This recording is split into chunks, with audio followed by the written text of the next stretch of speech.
Good afternoon, everybody, and thank you for joining me for this video. My name is Joe here with Tufel Gun and Armory, and today's video is going to be on the AR-10 LR308 platform. This is an assignment for SDI. It is the Modern Sporting Rifle Elective FTE 217.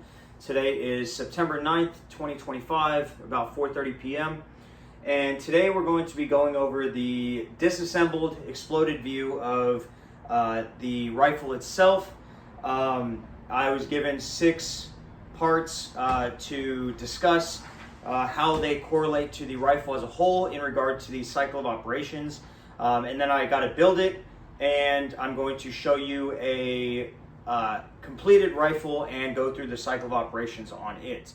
That being said, let's get started. So I have the stripped lower, the stripped upper, the buffer tube, buffer spring, and buffer, the castle nut and latch plate for the buffer. For the charging handle, you got the charging handle latch and spring, and the tiny roll pin that's there. You have the buttstock, the adjustment knob, all of the associated pins, screws, springs, etc. You have the rear sling swivel, have the barrel, the handguard, the gas tube, the compensator and crush washer, and the bolt carrier group. The bolt carrier group is separated into the housing, the bolt itself, extractor, firing pin, all of the associated little tiny springs and retention pins and roll pins and whatnot. So all of those pieces.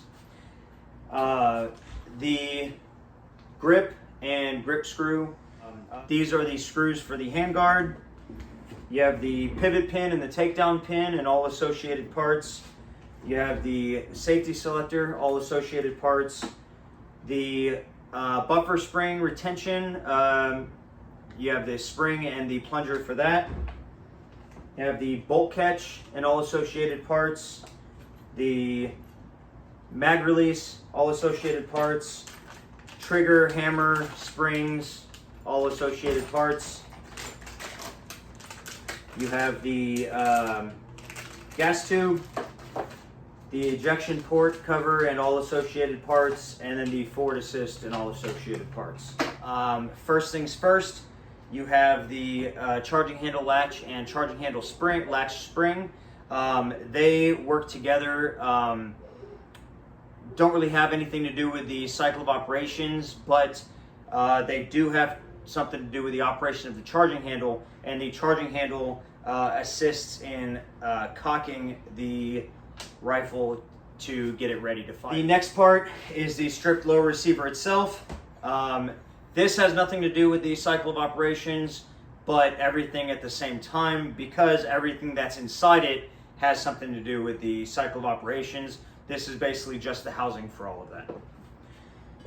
The buffer spring has to do with chambering.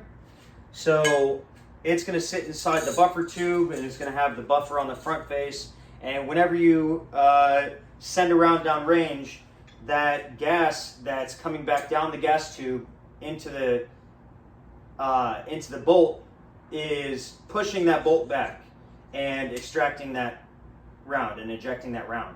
And as that spring compresses, it's going to counteract that. It's going to start expanding and push that bolt back forward, which is the bolt face is going to catch that next round and push that into the chamber. The forward assist, sometimes the bolt won't move all the way forward and won't completely chamber. So you need a little extra push, and that's what the forward assist does. The spring keeps the forward assist in a firm position until you need to use it. It itself does not have anything to do with the cycle of operations. And then you have the safety selector.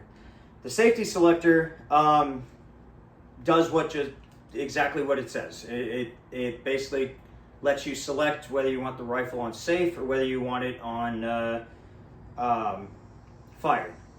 And it itself as a selector doesn't have anything to do with the cycle of operations. However, if it's in the safe position, it stops that cycle of operations. So with that being said, I'm going to build this. I will be right back. Okay, so now that we have the rifle completely assembled, we can get into the cycle of operations.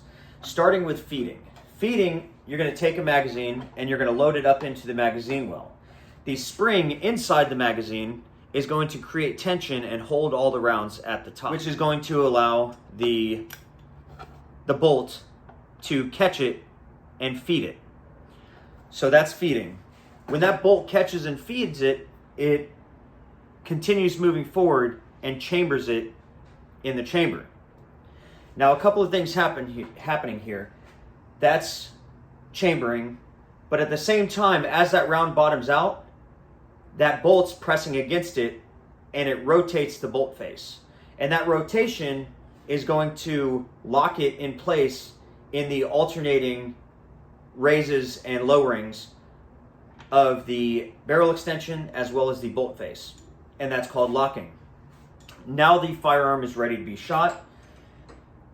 You pull the trigger and that releases the hammer. The hammer is going to swing up and hit the backside of the firing pin, which is going to make it protrude right there in the center. And that's going to ignite all those propellants in that cartridge and send the round down range.